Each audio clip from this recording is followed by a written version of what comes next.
Hello, everybody. I hope you are fine. This is a background about the development of English poetry.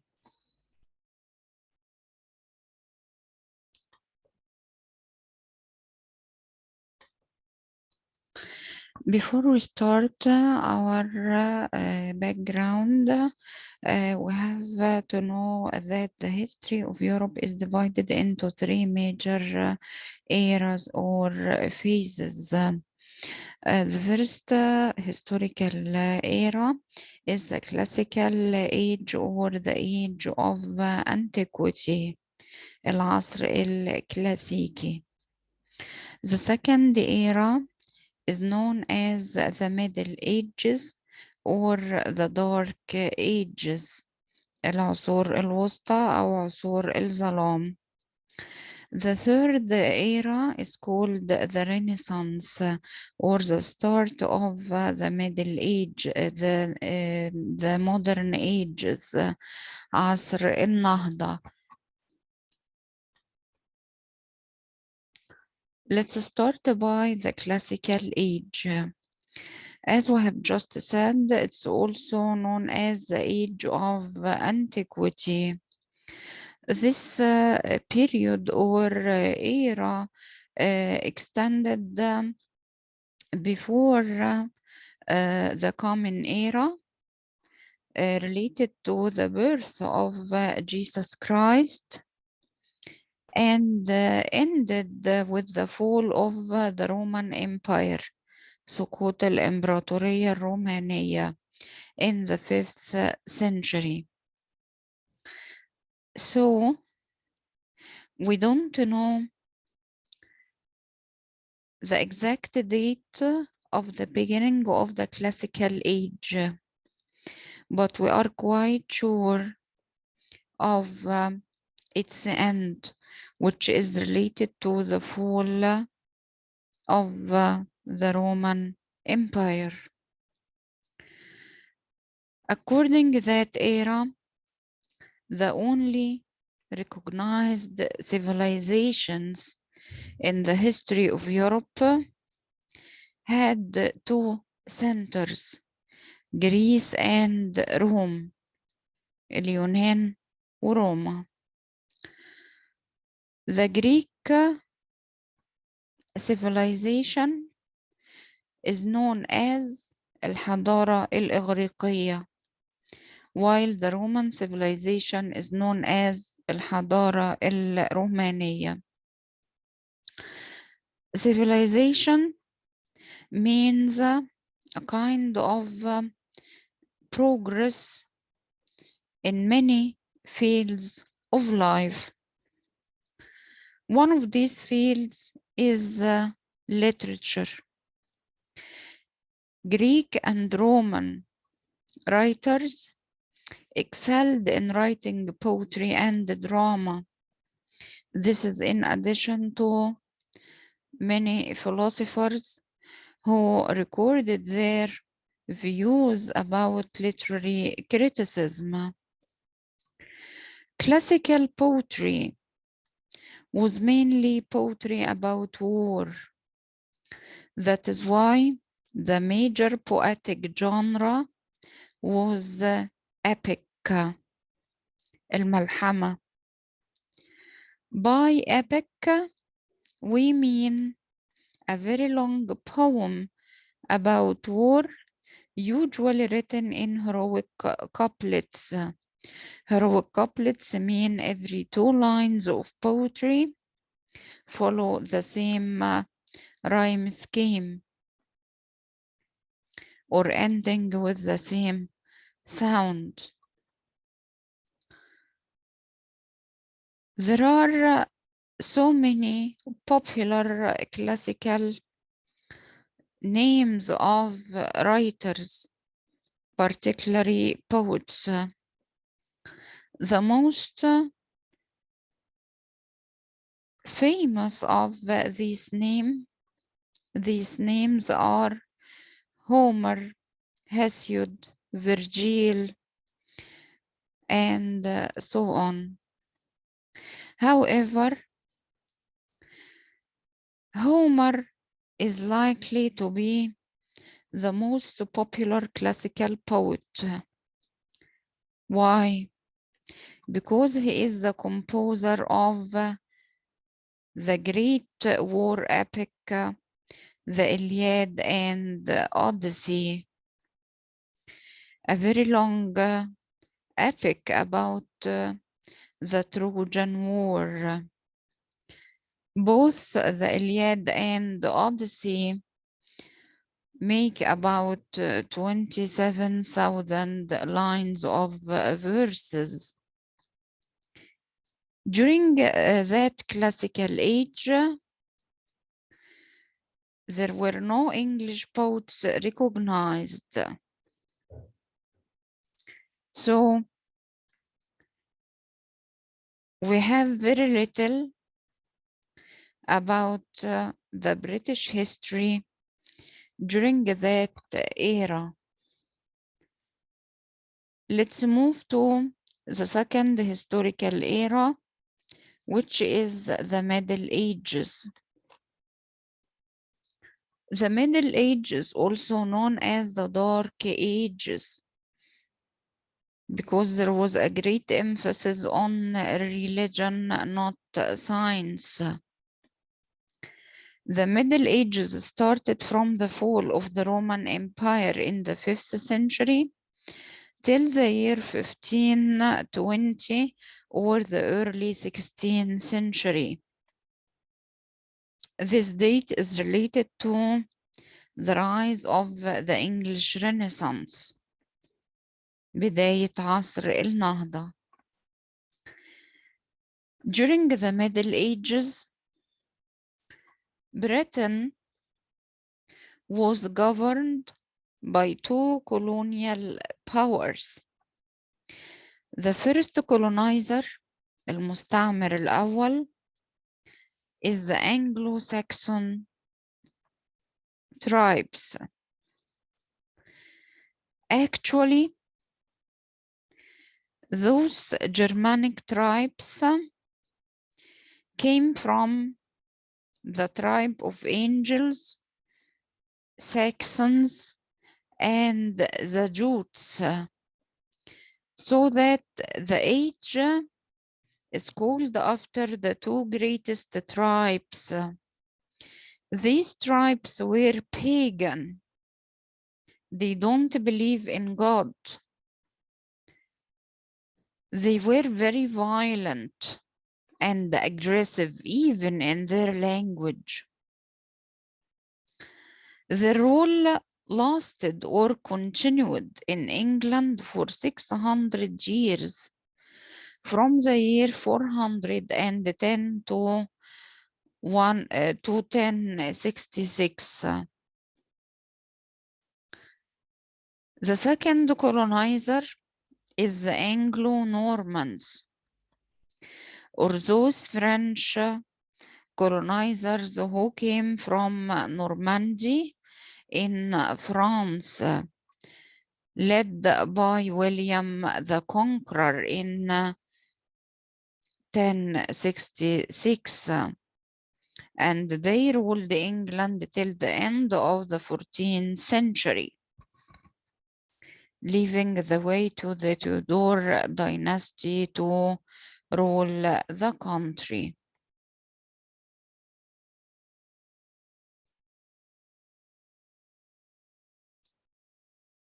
The Anglo-Saxon.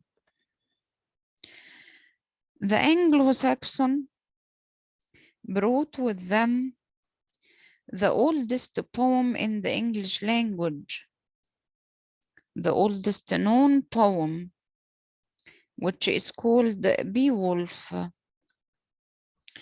Beowulf was not composed in England, but on the continent of Europe, somewhere in Europe.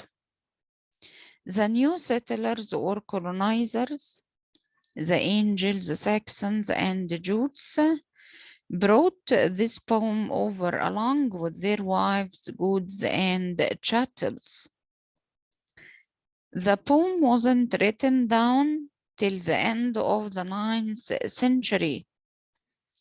It's a stirring, warlike, violent poem composed of over 3,000 lines of verses.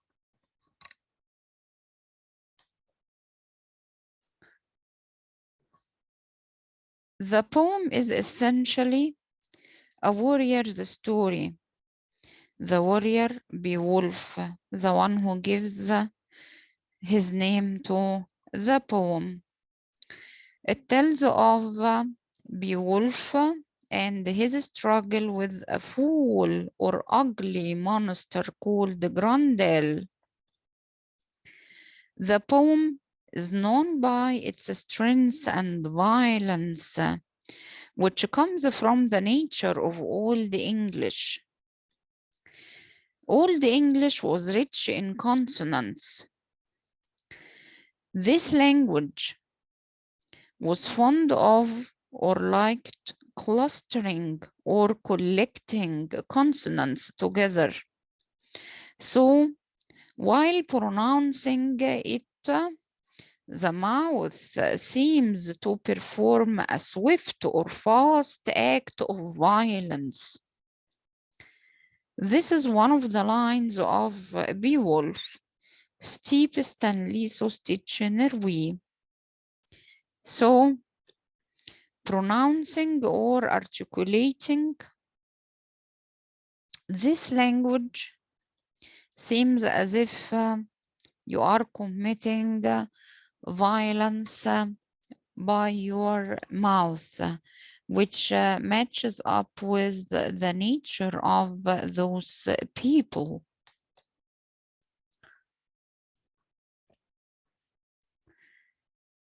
Beowulf was not composed by an English poet. What about the first poem to be composed by English poet? It was called the Song of Creation, and it's regarded as belonging to the religious poetry composed by Caedmon.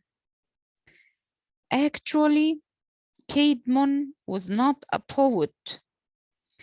Caedmon was a very simple and poor man, responsible for tending some sheep of a church or a place of worship. One day on a Christmas Eve, all the members inside the church was celebrating this feast. Caedmon slept in the cow shed. He heard a divine voice calling him to go to those people and participate with them in their celebration. Caedmon answers that he cannot share them because he is illiterate and he has poor clothes. So that divine voice recites for Caedmon a very beautiful poem called the Song of Creation, which speaks about the creation of universe by God. And this voice urges Caedmon or asks Caedmon to go to the men of religion inside the church in order to tell them about this poem. The Venerable Bede considered this poem as divinely inspired, and it was written down by them. So Caedmon is the first well-known English poet. What about Beowulf? Beowulf was anonymous, which means that its author was unknown. Other two Anglo-Saxon poems are the Seafarer and the Wanderers, and they are non-religious poetry. Let's move to the second colonizer or the second settlers during the Middle Ages, the Anglo-Normans. The Anglo-Normans came under the leadership of William the Conqueror. They brought with them French language and Christianity. Their poetry was religious and non-religious. In that era, we have a great variety, or we have so many types of poems. For example, we have mythical narratives, قصص أسطورية, such as Sir Gawain and the Green Knight.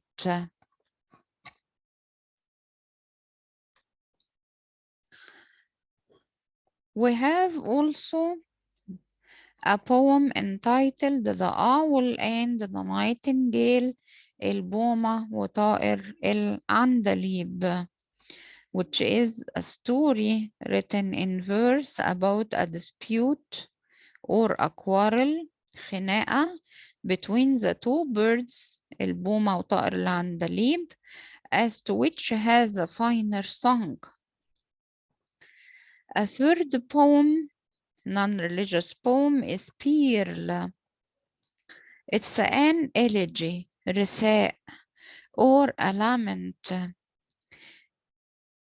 as the poet is lamenting the death of his daughter Pearl, and provides a vision of the heaven to which Pearl has gone.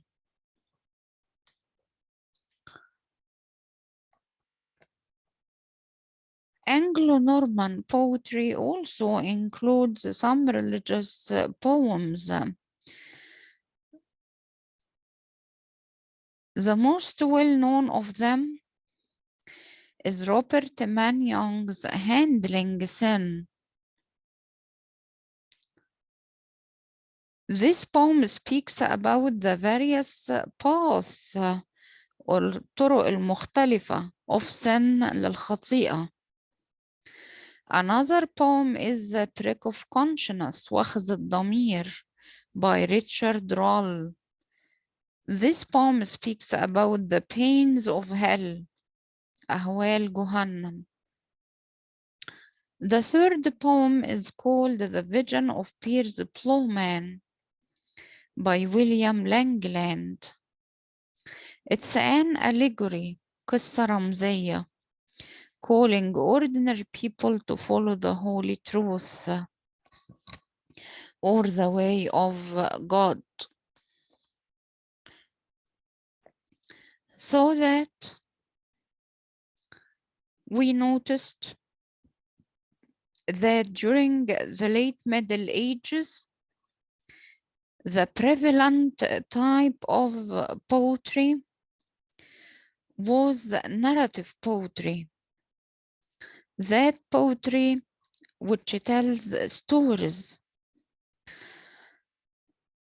This appears clearly in the prominence of two sub-genres during the late Middle Ages: folk ballads, المواويل الشعبية, and frame narrative poems, قصائد داخل إطار روائي, such as Geoffrey Chaucer's The Canterbury Tales. This is the end of our lecture for today. Thanks for watching and goodbye.